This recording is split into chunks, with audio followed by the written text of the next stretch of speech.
गोस्वामी तुलसीदास जी ने कहा है, जरत सकल सुर वृंद विषम गरल जही पान के, त्यही मन भजसी मन मंद को कृपाल। श्रवण मास भगवान शिव को बहुत पसंद है और भगवान शिव के साथ उनके भक्तों को भी बहुत पसंद है, क्योंकि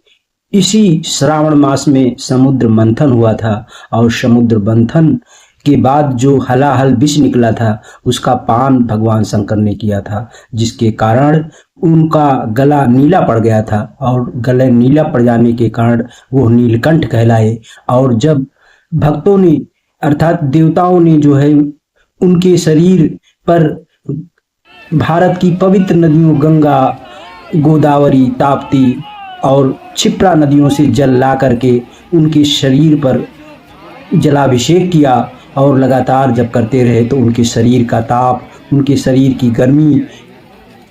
बाहर हुई और वो शांत हुए उस उष्णता से। इसीलिए भक्तों को श्रावण मास अगर भगवान शिव को पसंद है तो उनके भक्तों को भी बहुत पसंद है। बड़े उत्साह और उल्लास के साथ वो गंगा से जल भरकर कांवर बनाकर ले जाते हैं और विभिन्न ज्योतिर्लिंगों पर और देवालयों में, शिवालयों में जलाभिषेक करते हैं और बड़े मनोयोग से भगवान शंकर की प्रार्थना करते हैं कि जिस प्रकार आपने विष का गरल पान कर मृत्यु पर विजय प्राप्त कर मृत्युंजय कहलाए, उसी प्रकार हम भक्तों के अंदर जो विष व्याप्त है उसे समाप्त कर आप जो है हमें भी सुख, समृद्धि और शांति प्रदान करें। यह श्रावण मास में नाग पंचमी का जो पर्व है वो भी भगवान शंकर को नाग बहुत पसंद है। पुराणों के अनुसार या शेषनाग ने जो है गले के पास रख करके उनके विष को जब पान किया तो वो नीचे नहीं उतरने दिया। माँ पार्वती ने भी उसमें सहायता की थी और वहीं गले में रुक गया, जिसके कारण उनका गला नीला हो गया और नीलकंठ कहलाए। इसलिए श्रावण मास में नाग पंचमी का महत्व है, श्रावण मास में सोमवार का महत्व है और श्रावण मास में प्रकार के कांवर बनाकर सजाकर उसे और पात्रों में, पीतल के पात्रों में, तांबे के पात्रों में और मिट्टी के पात्रों में जल ले जाकर के जलाभिषेक करते थे। आज थोड़ा सा उसका रूप बदल गया है, फिर भी पर्यावरण को ध्यान में रखकर जलाभिषेक करना चाहिए कि हम कुछ ऐसा करें जिससे भगवान भी प्रसन्न हो और प्रकृति भी हमारी प्रसन्न हो, प्रकृति भी शांत रहे। आगे बढ़ने से पहले आप चैनल सब्सक्राइब करें और बेल आइकन। लिंगों पर जो भगवान शिव का प्रतीक है, पूजा का प्रतीक है, उस पर जलाभिषेक करते हैं। गंगा, गोदावरी, नर्मदा, ताप्ती और क्षिप्रा नदियों में से जल लेकर के कांवर बनाकर उसे बड़े श्रद्धा और भक्ति के साथ, जैसा कि आप देख पा रहे हैं, बड़े उत्साह के साथ, चाहे बूढ़े हों, युवा हों या बच्चे हों, माताएं एवं बहनें हों, सभी कांवर लेकर के बड़े श्रद्धा और उल्लास के साथ गाने गाजे बाजे के साथ पहुंचते हैं। कांवर का महत्व क्या है और कांवर की परंपरा कब से प्रारंभ हुई, कांवर क्यों ले जाया जाता है भगवान शिव को, जबकि हम देखते हैं कि ये श्रावण मास में वर्षा अधिक होती है, नदी, तालाब, तालाबे सब भर जाते हैं और जल की कमी नहीं रहती। भगवान शिव के जलाभिषेक का ये क्या महत्व है, तो हाँ जी, ये समझिए कि ये उस देवासुर संग्राम के बाद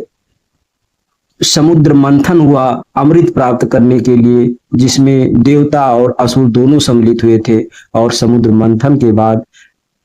के समय अमृत और विष दोनों निकला। विष के निकलने से उसका तेज इतना था कि उसके तेज से लपटें दूर दूर तक स्वर्ग तक जाने लगे और देवता और राक्षस सभी व्याकुल हो गए। तब ब्रह्मा, विष्णु, महेश के पास गए देवता और उन्होंने उनसे प्रार्थना की कि हे प्रभु, हम इस विष से बचाइए। और तब सब लोगों ने निर्णय किया कि ये केवल देवों के देव महादेव ही इसका निवारण कर सकते हैं और उनसे प्रार्थना की गई तो वो उस विष को ग्रहण करने के लिए तैयार हो। जब वो समुद्र मंथन का समय यही श्रावण मास था और इस श्रावण मास में ही विष निकला था। भगवान शिव ने इस श्रावण मास में जब उस विष का पान किया तो माता पार्वती ने भी सहयोग किया और वो उनके गले कंठ में जाकर अटक गया। कंठ में अटक जाने के बावजूद भी पूरा शरीर उस विष के प्रभाव से तपने लगा। फिर भी वो उसको गरल को पान किए रहे और सम परिस्थितियों में देवताओं ने सबसे पहले गंगा, चूंकि गंगा भगवान शंकर की जटाओं से बहती हैं जो शीतल होती हैं, इसीलिए गंगा जल को ले जा करके देवताओं ने उनके ऊपर छोड़ना प्रारंभ किया और उनका जलाभिषेक किया। और धीरे धीरे जब उनका ताप कम हुआ तब वो उनका गला नीला विष के प्रभाव के कारण नीला पड़ गया। इसीलिए भगवान शिव का एक नाम नीलकंठ भी है। भगवान शिव का नाम नीलकंठ के साथ ही साथ जब उन्होंने मृत्यु पर विजय प्राप्त कर ली, यानी मृत्यु विष का पान करने के बाद मृत्यु निश्चित होता है, लेकिन जब मृत्यु पर भी विजय प्राप्त की तो उनका एक नाम और पड़ गया, मृत्युंजय। भगवान शिव के इस असहनीय पीड़ा को देवताओं ने गंगा जल डाल करके उनके शरीर पर शांत किया। तभी से यह कांवर की परंपरा चल पड़ी और रावण ने भी कांवर ले जा करके जलाभिषेक किया था, श्रवण कुमार ने किया था, भगवान राम ने जलाभिषेक जो कांवर बना के ले गए कांवर से किया था और सभी प्रकार की उनकी सभी की जो है मनोकामनाएं जिस इच्छा से गए थे वो पूरी हुई थी। इसी परंपरा का निर्वाह आज के युग में बहुत ज़्यादा मात्रा में झुंड के झुंड, जत्थे के जत्थे लोग बड़ी श्रद्धा के साथ काशी, बैजनाथ धाम, उज्जैन, महाकालेश्वर और 12 ज्योतिर्लिंगों पर, झारखंड में देवघर आदि पवित्र स्थलों पर विभिन्न स्थलों से गंगा जल ले जा करके जलाभिषेक करते हैं। पवित्र नदियों से जल, चाहे सरजू हो, चाहे गंगा हो, चाहे ताप्ती हो, चाहे छिपरा हो, सब जगह से जल ले जा करके और जलाभिषेक करते हैं, मनवांछित फल प्राप्त करते हैं। लेकिन इन सब के बावजूद पर्यावरण का जो प्रदूषण बढ़ रहा है, प्लास्टिक के डिब्बों में देखा जा रहा है कि जल भर भर करके 2-2 डिब्बे, 4-4 डिब्बे हर वर्ग के लोग ले जाते हैं और जलाभिषेक करने के बाद इन प्लास्टिक का क्या होता है इसका अंदाज़ा नहीं है, जो